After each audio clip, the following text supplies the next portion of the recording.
Hi friends, it's Miss Miller. I'm going to read to you again today. This is another story about McDuff. I already shared that I love reading stories about dogs and especially about Westies, which McDuff is a Westie. So let's see what he does today. McDuff Moves In. This is by Rosemary Wells and Susan Jeffers is the illustrator.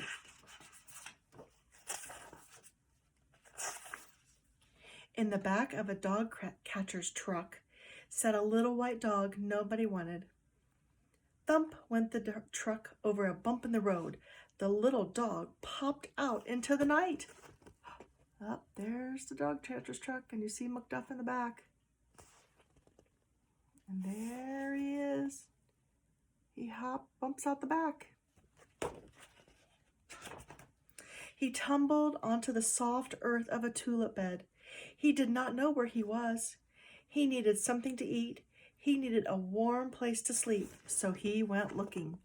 There he is. He still looks cute, doesn't he? Oh, look, he's walking down the street looking to figure out where home is.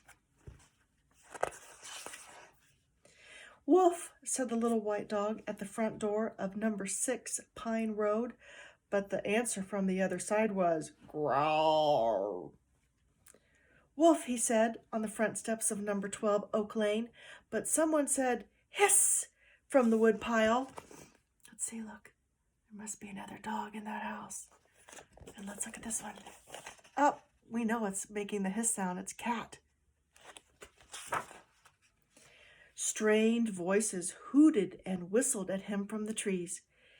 Many pairs of eyes winked and blinked at him from the darkness of people's gardens.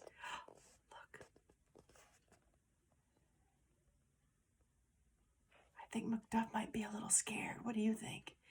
Yeah, I think so too. Rain poured down. It swirled and swept around him. Suddenly the wind came up. It blew the clouds and rain away. Oh, poor McDuff. He's getting all wet, isn't he? Wet and probably a little bit cold. Ooh. Bad night for Westie to be out. And the moon smiled full on the world. Through an open window in the kitchen of number 7 Elm Road wafted the smell of vanilla rice pudding and sausages. Woof, woof, woof, said the little white dog. There he is, traveling down the road, but he smells something yummy at that house. Let's see what happens. Nobody growled at him. Nobody hissed at him. Somebody opened the door and asked him to come in. It was Lucy. This is Fred, said Lucy. No one had ever asked him to come in. Everyone had always told him to go away.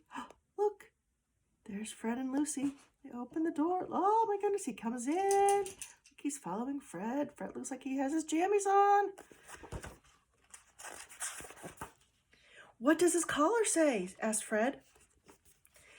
Animal number 47, City Dog Pound, said Lucy. He needs help, said Fred. Lucy spooned out a dish of vanilla rice pudding. She sliced sausages on top of it. He's hungry, she said. Let's look at these pictures. Oh, there. Oh, look, he's underneath the chair. I think he might be a little scared. Oh, but look, Lucy's going to feed him some vanilla rice pudding and sausages. I think they must like that. After a coconut herbal bath, he looked like a snow cloud. We certainly can't keep him, Fred said. We're much too busy. I guess we'll have to take him to the dog pound, said Lucy. So they brought him into the car. Look, he had a bath and he has all that water he has to shake off. It makes a big mess, doesn't it? Oh, look, they've still got their night clothes on, but they're going to go to the car and take him to the pound. Fred drove up and down and around. You are going in circles, Fred, said Lucy. I don't want to find the dog pound, said Fred. I don't want you to find it either, said Lucy. There they're driving. You see McDuff in the back window? Oh, and driving some more. Oh, I wonder what's going to happen next. Fred and Lucy brought their new friend home. All he needs is a name, said Fred. They celebrated with hot chocolate. Lucy opened a tin of McDuff's melt-in-your-mouth shortbread biscuits. That's it, said Fred. Woof, woof, said McDuff. Oh, let's see what's going to happen. Oh, look. There's the biscuits.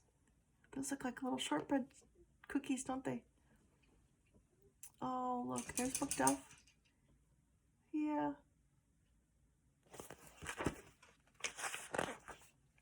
The night was nearly gone. The rain clattered and splattered over everything. Lucy and Fred and McDuff fell sound asleep. How happy we are, they said in their dreams.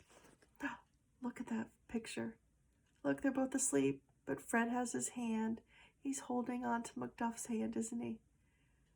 That's it. That's the end. Isn't that a nice story? Have an awesome day, friends. Bye.